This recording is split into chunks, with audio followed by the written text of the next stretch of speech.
آج موجودہ دور میں یہ جو کورونا وائرس ہے، اس کی لپیٹ میں پوری دنیا آ چکی ہے اور ملک پاکستان کے حالات بھی دن بدن بگڑتے جا رہے ہیں، مگر لوگ اس کو ایسے مذاق لے رہے ہیں، کوئی سمجھنے کی کوشش نہیں کر رہا۔ تو احباب، میں یہ بات اکثر کہتا ہوں کہ بجائے اس کے کہ ہم کسی ویکسین کا انتظار کریں، ڈاکٹرز کی طرف دیکھیں یا سائنسدانوں کی طرف دیکھیں کہ کب وہ دوائی مطلوبہ بناتے ہیں اور ہم تک پہنچتی ہے، ہماری جان اس سے چھوٹ جائے گی۔ بعض دفعہ ایسا بھی ہوتا ہے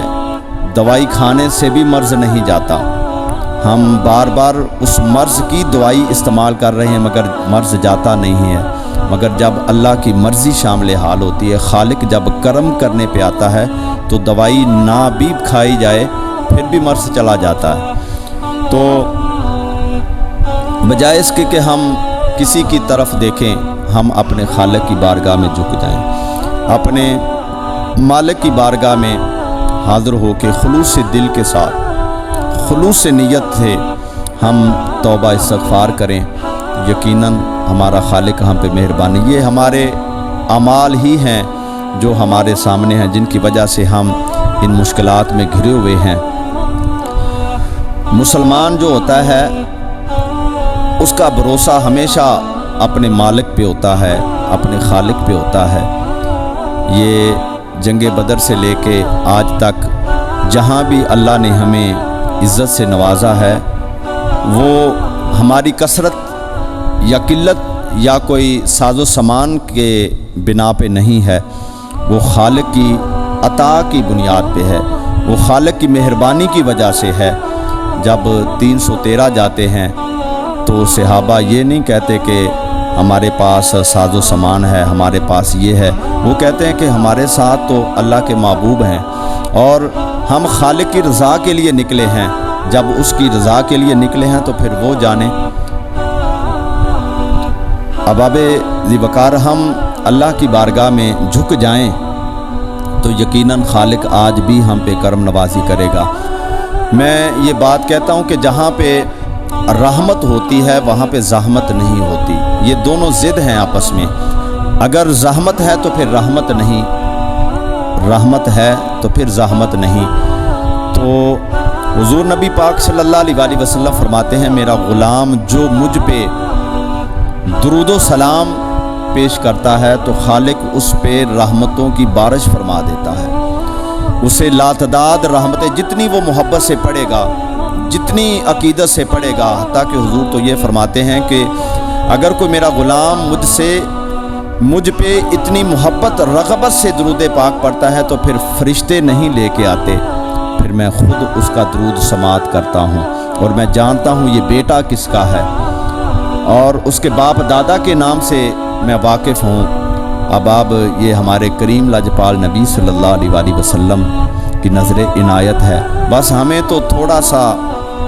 کوشش کرنی ہے، اگر ہم کوشش کریں گے تو حضور آج بھی ہم پہ مہربانی فرماتے ہیں۔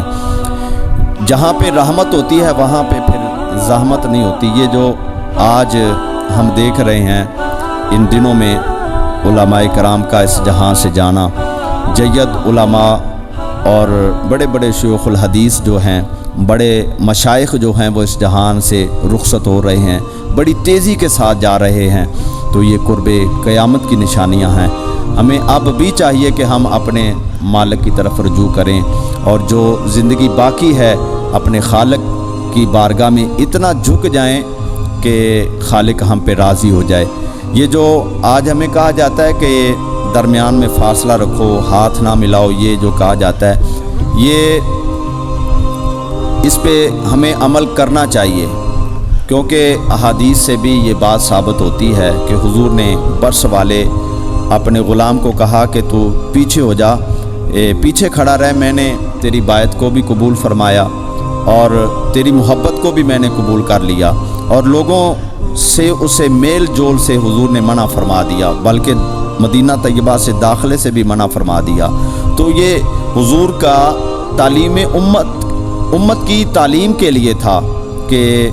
میرے آنے والے جو غلام ہیں ان کو یہ بات سمجھ آ جائے۔ حضور چاہتے نگاہ کرم فرماتے تو اس کا برس دور فرما سکتے تھے، اس کی بیماری کو ختم فرما سکتے تھے، مگر حضور کا یہ عمل جو ہے یہ اس بات کی طرف اشارہ ہے کہ کہیں ایسا اگر مسئلہ آ جائے تو میری اس سنت کی طرف دیکھ لینا۔ تو آج ہم جو یہ فاصلہ رکھتے ہیں،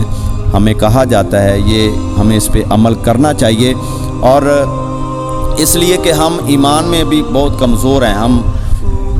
تقوی کے اس منزل پہ ہم نہیں پہنچے جہاں پہ حضرت خالد بن ولید رضی اللہ تعالیٰ عنہ پہنچے تھے۔ تو وہ ایک جگہ پہ جاتے ہیں تو سامنے سے مد مقابل جو ہیں وہ یہودی ہیں، وہ آ کے آپ کے پاس بیٹھ جاتے ہیں، کہتے ہیں کہ آپ مسلمانوں کے سپہ سالار ہیں، آپ اگر یہ زہر ہے اگر یہ نوش کر لیں تو بغیر لڑائی کے ہم آپ کو یہ جو قلعہ ہے آپ کو پیش کر دیں گے، یہ پورا شہر ہم آپ کو دے دیں گے، یہ یہاں کی زمینیں جیسا آپ کہیں گے ویسا ہی ہوگا۔ تو بغیر لڑائی کے ہم سبھی کو چھماننے کو تیار ہیں، مگر ہم دیکھنا چاہتے ہیں کہ آپ کا ایمان کتنا پکا ہے، آپ کا دین کتنا سچا ہے۔ حضرت خالد بن ولید وہ پیالہ لیتے ہیں زہر کا اور بسم اللہ شریف پڑھ کے آپ پی جاتے ہیں، تو آپ کو تھوڑا سا پسینہ آتا ہے، پورا پیالہ آپ پی جاتے ہیں، تھوڑا سا پسینہ آپ آتا ہے، آپ اسی طرح بیٹھے ہیں۔ وہ حیران ہو گئے، انہوں نے کہا کہ اس کا ایک قطرہ کئی 100 بندے کو مار سکتا ہے، مگر آپ پورا پیالہ پی گئے، آپ کو کچھ نہیں ہوا۔ انہوں نے کہا کہ میں رسول اللہ کا غلام ہوں، میرا اللہ پہ ایمان ہے، جس کا اللہ اور اس کے رسول پہ ایمان ہوتا ہے وہ پھر ڈرتا نہیں ہے۔ اگر ہم ایمان کے اس معیار پہ ہوں تو پھر یہ ڈرنے والی بات نہیں ہے، مگر آج لوگوں کے ایمان انتہائی کمزور ہیں، ہم کمزور درجے سے بھی نیچے ہیں، تو ہمیں چاہیے کہ ہم یہ درمیانی فاصلہ اور یہ جو آنا جانا فضول یات میں ہوتا ہے اس سے گریز کیا کریں، اور